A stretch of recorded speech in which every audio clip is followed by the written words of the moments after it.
অনেক পেশেন্টরা জিজ্ঞেস করেন, ডাক্তারবাবু আমার বাবা অথবা মা অথবা দিদা বা ঠাকুরদা বা ঠাকুমা এরা কারণ বিভিন্ন পেশেন্ট বিভিন্ন আত্মীয় স্বজনদের কথা বলেন যে তারা বেড রিডেন শয্যাশায়ী বিভিন্ন অসুখের জন্য। তো শীতকালে তারা ভীষণ সর্দি কাশিতে ভোগেন বা বিভিন্ন রকম সমস্যায় ভোগেন। তো এমন কিছু কি আপনি আমাদের বলতে পারবেন যাতে ওনারা সুস্থ থাকতে পারেন শীতকালে, বা ওনাদের জন্য কিছু টিপস দিন না? তো আজকে সেই ব্যাপারে আপনাদের সঙ্গে আমি কথা বলতে এসেছি। নমস্কার, আমি ডক্টর এস এ মল্লিক। আমি একজন ফিজিশিয়ান। আজকে আমি আপনাদের বলবো বয়স্ক মানুষরা যারা বাড়িতে আছেন বা যারা শয্যাশায়ী বেড রিডেন তারা কিভাবে শীতকালে ভালো থাকবেন সেই ব্যাপারে বিস্তারিত আলোচনা করব। শীতকাল মানে কি? শীতকাল মানে হচ্ছে আমাদের যে পরিবেশের তাপমাত্রা, এনভায়রনমেন্টাল টেম্পারেচার, সেটা কমে যায়। এখন এই কমে যাওয়ার জন্য আমাদের শরীরে দুটো পরিবর্তন হতে পারে। একটা হচ্ছে আমাদের রক্তবাহগুলো সংকোচন হতে পারে। এই রক্তবাহগুলো সংকোচন কেন হয়? এই রক্তবাহগুলো সংকোচন হয় আমাদের শরীরে হিট প্রিজার্ভ করার জন্য, যাতে আমাদের শরীর গরম থাকে।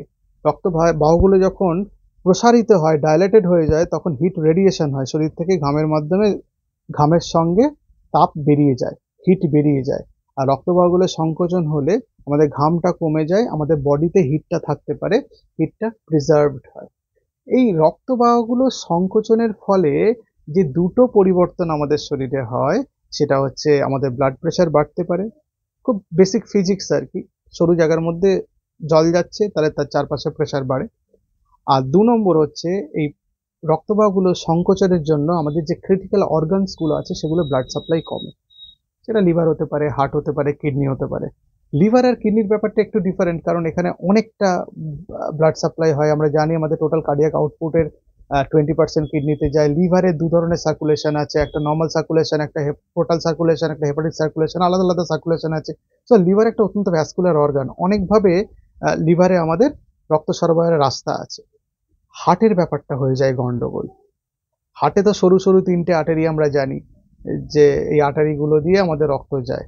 এবং এই যদি বয়স্ক মানুষদের বেশিরভাগ লোকেরই দেখা যায় যে এই রক্তবাহগুলো সংকোচন অবস্থায় থাকে, যেটাকে ইসকেমিক হার্ট ডিজিজ বলি। আরো রক্তবাহগুলো সংকোচন হয়ে গেলে তখন ব্লাড সাপ্লাই কমে যায়। ব্রেনের ক্ষেত্রেও খানিকটা তাই। তো শীতকালে এই হার্ট অ্যাটাক আর ব্রেনের স্ট্রোক এগুলো বেড়ে যায়, সুতরাং এই ব্যাপারগুলো নজরে রাখতে হয়। শীতকালে বয়স্ক মানুষরা ভালো কিভাবে থাকবেন তার জন্য কতগুলো আমি পয়েন্ট ওয়াইজ আপনাদের বলে দেবো, তাহলে আপনাদের বুঝতে সুবিধা হবে। আমরা জানি বয়স বাড়লে আমাদের স্কিনের নিচে যে ফ্যাট লেয়ার থাকে, যে চর্বির আস্তরণ থাকে, সেটা কমে যায়, ফ্যাট ডিপ্লিটেড হয়ে যায়। তখন চামড়া কুঁচকে যায়। আমরা দেখেছি বয়স বাড়লে চামড়া কুঁচকে যায়, রিঙ্কলস হয়ে যায়। এই চর্বির আস্তরণটা খুব জরুরি, জানেন? এই চর্বির আস্তরণ থাকলে শরীরের মধ্যে তাপমাত্রাটা শরীরের মধ্যেই থাকে, শরীর থেকে বাইরে বেরিয়ে যেতে পারে না, এবং একটা শরীরের স্ট্রাকচারাল একটা ইন্টিগ্রিটি মেনটেন করে। এখন এই চর্বির লেয়ার যদি কমে যায়, আমাদের বডি ঠান্ডা হয়ে যায়, হাইপোথার্মিয়া হয় বয়স্ক মানুষদের। সেই জন্য শীতকালে হাইপোথার্মিয়া হচ্ছে শরীরের তাপমাত্রা নর্মালের থেকে কমে যাওয়া। সেই জন্য তাদের শরীর গরম রাখতে বলা হয়। তার জন্য প্রপারলি জামা কাপড় পরিয়ে রাখতে হবে, এমন ঘরে রাখতে হবে যে ঘরটা জানলা দরজা বন্ধ করা যায় এবং বাইরে থেকে ঠান্ডা হাওয়া ঘরের মধ্যে ঢোকার রাস্তা কম থাকে। এই জিনিসগুলো একটু মেনটেন করতে হবে। হতে পারে রুম হিটার ইউজ করতে হতে পারে। অনেকে রুম হিটার ইউজ করতে সাফোকেশন হয়। আপনার হিটিং প্যাড বা বেড ইউজ করতে পারেন, যেই বেডগুলো হিটার লাগানো থাকে এবং যেগুলো গরম থাকে, রাত্রিবেলা খুব আরামে শান্তিতে ঘুমানো যেতে পারে। মোজা পরতে হয়, কারো কারো গ্লাভস পরতে হয়। বয়স্ক মানুষদের অনেকের অল্প ঠান্ডাতে ভীষণ শীতকাতুরে হয়ে পড়েন এবং তার জন্য বডি ঠান্ডা হয়ে যায়। তখন মোজা বা গ্লাভস পরলে অনেক আরাম তারা বোধ করেন। তো এই জিনিসগুলো আমাদের একটু নজরে রাখতে হবে। বয়স্ক মানুষরা যারা একটু হাঁটাচলা করতে পারছেন তাদের এনকারেজ করতে হবে যে আপনারা একটু হাঁটাচলার মধ্যে থাকুন। একটু অ্যাক্টিভ থাকলে হিট প্রোডাকশন ভালো হয়, তাদের শরীর গরম থাকে এবং কার্ডিওভাস্কুলার যে মর্টালিটি, মরবিডিটি, এগুলো অত্যন্ত কমে যায়। এবং যারা বেড রিডেন আছেন তাদের অন্তত একটু ফিজিওথেরাপি করানো, হাত পা নেড়ে দেওয়া। সবসময় যে প্রফেশনাল ফিজিওথেরাপিস্ট অ্যাপয়েন্ট করে অনেক অনেক টাকা খরচ করে ব্যাপারটা করতে হচ্ছে তা না। আমরা বাড়ির লোকরা একটু হাত পা নেড়ে দিতে পারি, যাতে একটু ম্যাসাজ করে দিতে পারি, যাতে শরীরটা গরম থাকে এবং কিছুটা অ্যাক্টিভিটি হয়। ৩ নম্বর হচ্ছে হাইড্রেশন। শীতকাল পড়লে আমরা নিজেরাই অনেক সময় জল খাওয়া কমিয়ে দিই, মনে রাখি না কতটা জল খেলাম। তেষ্টা পেলে হয়তো একটু জল খেলাম। বয়স্ক মানুষরা আরো ভুলে যান। বয়স্ক মানুষরা ভুলে যান ডিমেনশিয়ার জন্য বয়স্ক মানুষরা জল খাওয়া অ্যাভয়েড করেন ঠান্ডার জন্য। উনাদের জলটা একটু গরম করে আপনারা দিতে পারেন, যাতে ঠিক পরিমাণে জল খেতে পারেন। একটা মানুষের শারীরবৃত্তীয় কাজকর্ম পরিচালনার জন্য অন্ততপক্ষে 1.5 লিটার থেকে 2.5 লিটার জল লাগে, বয়স্ক মানুষদের ক্ষেত্রে আমি বলছি। ফলে জল খাবার পরিমাণটা কমিয়ে দিলে ওনাদের রক্ত তো ঘন হয়ে যাবে, প্লাস উইকনেস হবে, প্লাস বিভিন্ন রকম হাইড্রেশন কম্প্রোমাইজড হয়ে গিয়ে আমাদের চামড়া খারাপ হয়ে যেতে পারে, আমাদের কিডনির অসুখ হতে পারে, কিডনি স্টোনের প্রবলেম হতে পারে। সেই জিনিসগুলো অ্যাভয়েড করতে পারবেন যদি জল পানটা ঠিকঠাক করতে পারা যায়। 4 নম্বর হচ্ছে খাবার দাবার ভালো করে খেতে হবে। বয়স হয়েছেই বলে যে মাছ মাংস খাবেন না বা ফলমূল খাবেন না, ব্যাপারটা তা নয়। বয়স্ক মানুষদের আরো বেশি করে পুষ্টিকর খাবার দাবারের প্রয়োজন হয়, এবং পুষ্টিকর খাবার দাবার দিতে হবে। ফল দিতে হবে, প্রোটিন দিতে হবে, সেটা মাছ মাংস ডিম হতে পারে। যারা নিরামিষ খান তাদের ডাল বা লেগিউমস জাতীয় জিনিস বেশি করে দিতে হবে, এবং নির্দিষ্ট সময় অন্তর অন্তর খাবার দিতে হবে। খাবার না দিলে শরীরে এনার্জি প্রোডাকশন হবে না এবং শরীর ঠান্ডা হয়ে যাবে, তাতে কষ্ট পাবেন অনেক বেশি তারা। 5 নম্বর হচ্ছে অ্যালকোহল অ্যাভয়েড করো। অনেক বয়স্ক মানুষ অ্যালকোহল ভাবেন যে খেলে বোধহয় শরীর গরম থাকবে, তো একটু অ্যালকোহল খেলেন। আমি বলি, অ্যালকোহল খেলে, অ্যালকোহল আমাদের শরীরের রক্তবাহকে ডাইলেটেশন করে, প্রসারণ করে, ফলে শরীর থেকে হিট বেশি বেরিয়ে যাওয়ার সম্ভাবনা থাকে।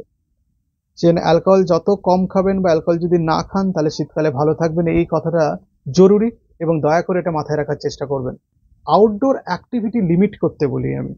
তার মানে খুব বেশি ঠান্ডার মধ্যে বাইরে নিয়ে ঘুরে বেড়ানোর দরকার নেই, এবং যারা বয়স্ক তারা অন্তত 10টার আগে বাড়ি থেকে বেরোবেন না, বিকেল 4টের পরে বাড়ির বাইরে না থাকাই ভালো, যদি কোনো জরুরি কাজকর্ম না থাকে। ফলে এই সময় শরীর ঠান্ডা হয়ে যেতে পারে, তাতে অসুস্থ হয়ে যাওয়ার সম্ভাবনা বেশি। 7 নম্বর হচ্ছে আপনাকে হাইপোথার্মিয়ার কারণগুলো জেনে নিতে হবে, এবং শরীর হাইপোথার্মিয়া হলে কি কি সাইন হতে পারে, যেমন লেথার্জি হতে পারে, উইকনেস হতে পারে, শরীর ঠান্ডা হয়ে যেতে পারে, খাবার ইচ্ছা কমে, যেগুলো জেনে রাখতে হবে। তাহলে আপনাকে সেই মতো ব্যবস্থা করতে হবে শরীর গরম করে নেওয়ার জন্য। 8 নম্বর হচ্ছে আপনার রুমটাকে ইনসুলেট করতে হবে। অনেক সময় দেখা যায় জানলা দরজা কোথাও ফাঁকা আছে, সেখানে ঠান্ডা হাওয়া ঢুকছে, রুমটা ভীষণ ঠান্ডা, থাকা যাচ্ছে না যখন খুব বেশি ঠান্ডা পড়ে। সেই জায়গাগুলো বন্ধ করতে হবে। জানলা দরজা যাতে ঠিকঠাক বন্ধ হয়, সেখানে যদি কিছু মেরামতির প্রয়োজন হয় সেগুলো করে ফেলতে হবে শীতের আগেই। তাহলে ঠান্ডা হাওয়া বা ঠান্ডা পরিবেশটা রুমের মধ্যে থাকবে না, রুমটা একটা কোজি কমফোর্টেবল একটা রুম থাকবে, তাতে বয়স্ক মানুষরা অনেক ভালো থাকতে পারবেন। 9 নম্বর পয়েন্ট হচ্ছে যে ক্রনিক অসুখগুলো ঠিকঠাক চিকিৎসা করতে হবে। শীত পড়লো বলেই আপনার সুগার বাড়বে না, প্রেশার বাড়বে না, কোলেস্ট্রল বাড়বে না, ব্যাপারটা তা তো নয়। শীত হলেও এই জিনিসগুলোর চিকিৎসা করতে হবে, এবং ডাক্তারবাবুর কাছে নির্দিষ্ট সময় পরে যেরকম যাওয়ার কথা, বা ডাক্তারবাবুর যে কনসালটেশন যেগুলো নেবার, টেস্ট করে সেগুলো করতে হবে। শীত এসছে বলে অনেক সময় আমরা এগুলোকে অ্যাভয়েড করে যাই, এবং আমরা আরো তার থেকে কমপ্লিকেশন, যেমন সুগার বেড়ে গিয়ে কারো কারো কোমা হতে পারে, ইনফেকশন হতে পারে, সেপসিস হতে পারে। সেই জিনিসগুলো অ্যাভয়েড করতে হবে, এবং আপনাকে সচেতন থাকতে হবে। 10 নম্বর পয়েন্ট হচ্ছে সামান্য সর্দি কাশি হলে ডাক্তারবাবুর কাছে যাওয়া, এবং বুকের মধ্যে কনজেশন হচ্ছে কিনা, ভাইরাল নিউমোনিয়া বা অন্য কোনো কমপ্লিকেশন হচ্ছে কিনা, সেটা আগে ডিটেক্ট করে চিকিৎসা করে ফেলতে হবে।